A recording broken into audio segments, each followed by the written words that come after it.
నాట్యం అది అడుగులు కాదు, భావం, ప్రాణం.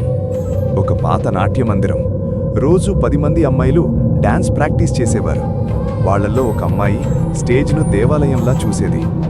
ఒకరోజు ఒక వృద్ధుడు హెచ్చరించాడు, రాత్రి తర్వాత ఇక్కడ ఎవరూ ఉండకూడదు, అందరూ వెళ్ళిపోండి అని. ఇక్కడ నాట్యం చేసేవారు మనుషులు కాదు అని. అందరూ వెళ్ళిపోయారు. కాని అందులో ఒక అమ్మాయి నిజం తెలుసుకోవడానికి తిరిగొచ్చింది. లైట్లు ఆఫ్, నిశ్శబ్దం, ఖాళీ స్టేజ్పై ఒక నీడ. నాట్యం మొదలుపెట్టింది. సంగీతం లేదు, కానీ అడుగులు వినిపిస్తున్నాయి. ఆమె చూసింది. నీడ ఆమె వైపు తిరిగింది. తెల్ల కళ్ళు, చీకటిలో నవ్వు. ఆత్మ నెమ్మదిగా దగ్గరపడింది. భయంతో పరిగెత్తిన ఆమె ఒక్క మాటే చెప్పింది. ఆమె ఇంకా అక్కడే ఉంది, స్టేజ్ మీద, ఇంకా నాట్యం చేస్తూనే ఉంది అని. నిన్న రాత్రి చూసిన దెయ్యం నిజమా లేక భయమేనా అని దెయ్యాన్ని చూసిన కళ్యాణి భయపడుతోంది. ఆమె చూసిన కళ్ళు అబద్ధం కాదు. ఆమె మనిషి కాదు. ఆమె ఆ స్టేజ్ మీద ఇంకా నాట్యం చేస్తూనే ఉంది అని ఆమె మిత్రులతో చెప్పింది. మొదట ఎవరూ నమ్మలేదు. కాని ఈ మాటలన్నీ పక్కనే ఉండి వింటున్న వృద్ధుడు ఆ నాట్యమందిరం పేరు వినగానే కంగారుపడ్డాడు. కొంతసేపు ఏదో ఆలోచించి తర్వాత నెమ్మదిగా అన్నాడు, ఈ నాట్యమందిరం ఒకప్పుడు గొప్ప నర్తకికి చెందింది. ఆమె పేరు నర్తన. ఆమె జీవితంలో చివరి ప్రదర్శన రోజు. అందరూ చూస్తుండగానే స్టేజ్ మీదే కుప్పకూలిపోయింది. ఆమె చివరి నాట్యం పూర్తి కాలేదు. అప్పట్నుంచి ప్రతి రాత్రి ఆ స్టేజ్ మీద ఒక నీడ నాట్యం చేస్తూనే ఉంది. వాళ్లు నమ్మలేదు, కాని నిజం తెలుసుకోవాలని నిర్ణయించుకున్నారు.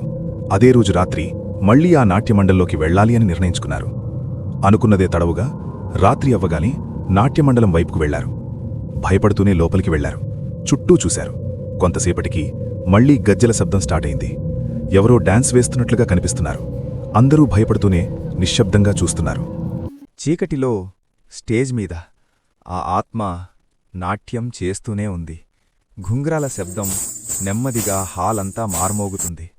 అందరూ షాక్తో నిలబడిపోయారు. ఎవ్వరూ కదలలేరు. వృద్ధుడు భయంతో ఇలా అన్నాడు, ఆమె అదే నర్తకి ఈ మందిరం కోసం ప్రాణం ఇచ్చింది. ఆమె చివరి నాట్యం ఇంకా పూర్తి కాలేదు. ప్రతి రాత్రి ఆమె అదే నాట్యాన్ని మళ్లీ మళ్లీ చేస్తుంది అని చెప్పాడు. ఇంతలో ఆ ఆత్మ నాట్యం ఆపి నెమ్మదిగా ఆత్మ ఒక అమ్మాయి వైపు చూస్తుంది. కాని ఆ కళ్లలో కోపం లేదు, బాధ మాత్రమే ఉంది.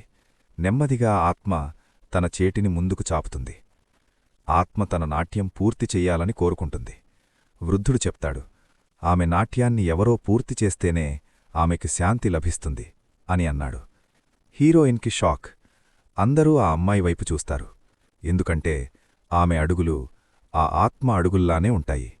హీరోయిన్ చేతులు వణుకుతాయి. భయపడుతూనే కాని నెమ్మదిగా స్టేజ్ మీదకి అడుగుపెడుతుంది. ఆమె నాట్యం మొదలుపెడుతుంది. ఆత్మ చుట్టూ తిరుగుతూ చూస్తుంది. 2 రూపాలు ఒకే అడుగులతో డాన్స్ చేస్తున్నారు. లైట్లు ఫ్లిక్కర్ అవుతున్నాయి. ఘుంగ్రాలు గట్టిగా మోగుతున్నాయి.